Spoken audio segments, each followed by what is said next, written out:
Hello and welcome to The Nation. You're joining me, Elane, Noor, Abdullah, as I speak about the topic of Art in the City 2021. Now, the Cultural Economy Development Agency, or CENDANA, is set up by the Malaysian government to build a vibrant, sustainable, and ambitious cultural economy for Malaysia. As Malaysia reopens the economy, CENDANA works to help create opportunities for many workers devastated by the pandemic in the arts and culture sector. Now, Art in the City, or AITC, is one of CENDANA's leading arts platforms which engages with the Malaysian public. It presents a diverse lineup of exciting arts offerings each year, including forums, masterclasses, dialogues, product launches, and exhibitions in the heart of Kuala Lumpur, as well as selected cities across Malaysia. Now, taking place from the 14th of October until the 28th of December 2021 this year, there's even a festival slated to take place downtown. So today, we speak to IZAN SATRINA SALLEHUDDIN. She's, of course, the founder and CEO of CENDANA, as well as Joe SIDEK. He's the festival director. Hello and welcome, IZAN and Joe. Thanks for joining us here on BERNAMA TV today as we speak about the topic of Art in the City 2021. Hello. Pleasure to have both of you join us today. It's so fantastic. No, thank you for joining us. And of course, let's now dive straight into the first question. We'll start with you, Iza. Arts and culture have been badly hit in Malaysia. What are some of the milestones this year put together by CENDANA to help resuscitate this integral part of society? Let's start with you, Iza. Well, thanks for that question. I think the industry has been badly hit, as you may know, since we've been closed since last year. For more than 18 months, and we've just opened in September. So during that period of time, the government has been quite prihatin for the scene and has introduced a lot of stimulus packages. And we've approved 22 million ringgit in terms of grant funds provided and distributed to the community in performing arts, visual arts, independent music, and craft. And since then, since the sector is now open, we thought it would be best to also transition our communities back into the scene, build confidence of Malaysians going back into the arts, and also create additional jobs in addition to the grants that we've offered recently. So with Art in the City, as you pointed out, we've just started in October. We closed in December 28th. A lot of good feel activities for everybody. We have festivals, we have art exhibitions, we have installations, art markets, all sorts of activities. And Joe SIDEK with us today is the festival director for KL Weekend, who'll be able to share with you with what's happening this weekend. Now, Joe, you're a man of festival and you've organized a fair, of course. And what, in your opinion, will festivals look like in the age of endemicity? Things are changing. Tell us what you have. Well, I think if you look at the classic example of how the Japan Olympics opened last year and it didn't have any casualties, and Edinburgh, as a major festival, have also gone ahead and done it. And this year, Adelaide, the four major festivals all had bumper crowds. I think we just have to learn to get used to the new normal and find solutions of how to move forward instead of living in fear. We have to find new ways of working. We have to practice SOPs. But I'm very positive. I feel as if good things are coming. After all, look at the Renaissance, look at the Spanish flu, or I might not say that wrong. It's a Spanish flu. You know, after Spanish flu, Roaring Twenties, after the Black Plague, the Renaissance. So look out for something big to come all over the world. That sounds really exciting. I think you guys hit the nail on the head where we need to learn to live with what's the new normal. It's no longer the new normal because now this is the normal that we all have to move forward with. We just have to build new SOPs, as you mentioned, new ways of working, new ways of engaging with each other. We've evolved so much. Look at us. We're actually having this interview online. In the past, we would be like face-to-face in the studio, but now we're all Zooming from anywhere in the world. You could be in Timbuktu and we could still be having this conversation. Now, Izan, earlier last month, agencies such as CENDANA, Finas, and myFreeview have a collective fund of 188 million ringgit to continue several recovery initiatives due to the pandemic. Now, can you give us a snapshot of Cendana's roadmap for the year 2022 in terms of distributing these funds, Izan? Well, certainly we're very grateful for the announcement that was done recently with Budget 2022. We are actually waiting for the finer details. And once we have those finer details, we will surely be able to disclose a more visible action plan for 2022. Certainly during 2021, we have had various conversations, informal, formal conversations, feedback from the community and the stakeholders on the areas that we need to intervene. No doubt, we must bear in mind, though, that the community has been closed in terms of their businesses and were not able to trade for a very long time. So we need to bear in mind when they do open right now, they may not have the capital to restart. And we also must bear in mind that we have to continue nurturing the audiences to come back into the arts. So whilst we have those in mind, we also have other parameters, of course, in mind. So without telling you exactly what we're doing, I'll be able to tell you that we will be looking at continuing some recovery initiatives, and we must also look into reimagining what the arts will be like with this pandemic permanently here to stay.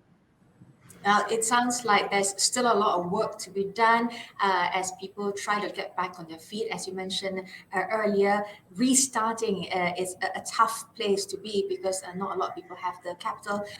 People have lost jobs, people have lost income, people have lost venues, people have lost opportunities, and now it's a lot of restarting going on. Now, Izan, we're still on you with regards to art in the city. Cendana, of course, created this AITC back in 2018, and it has been the flagship event for Cendana. Can you please share what are the main objectives of a program like AITC and what is your main aim for this year, 2021? Sure. Well, in general, Art in the City, we have conjured it since 2018, and we started really small with art being on main buildings, in public spaces, on your TV screens, on billboards, with everyone's support in bringing arts to the public. Um, and we grew in 2019. We were along River of Life. And now in 2021, of course, we didn't do anything in 2020.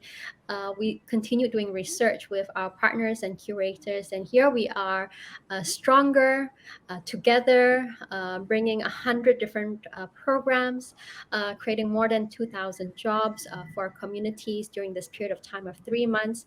And the essence is really to have the whole of Malaysia immersed in the arts, because at the end of the day, increasing appreciation for the arts is important. We want to build a more visible arts for our communities, and in that way, it contributes to the sustainability of the sector. Now let's talk about KL Weekend Festival. Joe, it's an interesting and insightful event to restart the art and culture sector. Do share some of the key highlights and what can the public actually expect from these events, Joe? Wow, we have a lot of highlights. We have got over 40 programs. But the Opera Sri Kandi, the fashion show using bamboo textiles, buku books at Rex, the bamboo house, it's something that I think it's worth a visit. Forest in the city, it's many layered programs, making it accessible for the public because people should not be afraid to walk into spaces that are public friendly. And it's an effort to merakyatkan the arts, making arts accessible to everyone. So whether you are the atas people who want to go to Rumah and see the fashion show, or you are just a rakyat want to see access to the most wonderful plant collections at Central Market or Best of Malaysian Artisans, or immerse yourself in forest healing in High Street Studios. There's a lot of programs that I think it was planned to give everyone a bit macam-macam ada, macam kuih lapis. Sounds good. Kuih lapis, a Malaysian favorite. Layers and upon layers, diversity, and you peel back like an onion, and then you see all sorts of perspective on things. Now, Izan, this month is the second month of the ITC 2021. What can you share on events lined up for the current and the next months? Oh, well, firstly, everyone's got to start taking out their diary and penning down activities they would like to go to because Joe has planned out a very delicious calendar of events from 25th to 28th of November. There are festival villages that you can sort of explore and discover various activities from Go Down ke Panggung Bandaraya, kepada Rex KL, Museum Telekom Malaysia, and all sorts happening. You can also explore Rex KL from December 1st to December 28th. There's a media, visual, audio, art exhibition that's taking place. And both KL Weekend and this exhibition in Rex is free for the public because, as Joe said, nak merakyatkan seni dengan rakyat jelata. So for us to build an audience base, we need to first give them a positive experience of the arts. And hopefully they'll come back and eventually slowly wanting to pay. And there's a story that's really interesting that reminds me, one of my bosses was saying, a taxi driver in Penang, and this is the festival Joe was also responsible for. He explored Penang and enjoyed Georgetown, and eventually he started paying for tickets because he appreciated it so much. And I think eventually this is what we're trying to do in terms of increasing sustainability for the arts, slowly but surely. We're looking at tasty treats. It sounds like we have tasty treats along the way. Now, Joe, what are your aspirations for KL Weekend? Can you share that with us? Well, I want to share something. It takes a village, and in this instance, it's taken more than a village. I have a great village chief in IZAN who believed in me. And beyond IZAN, our ministers and all our partners, it really has taken a lot of good people, a lot of strangers, good strangers coming forward. Bernama helping out. I think it has to be a collective effort. It's not about me or you, but the us and the we that will help change the perception of the arts or the support of the arts or even sustainability of the arts. That's what I want out of this, that it is a we that we should be working as a nation, and for people in KL to take pride in what a glorious city you have. Really, I mean, it's my second love now. I mean, I never thought I would find a second wife, and this is probably my second wife, you know.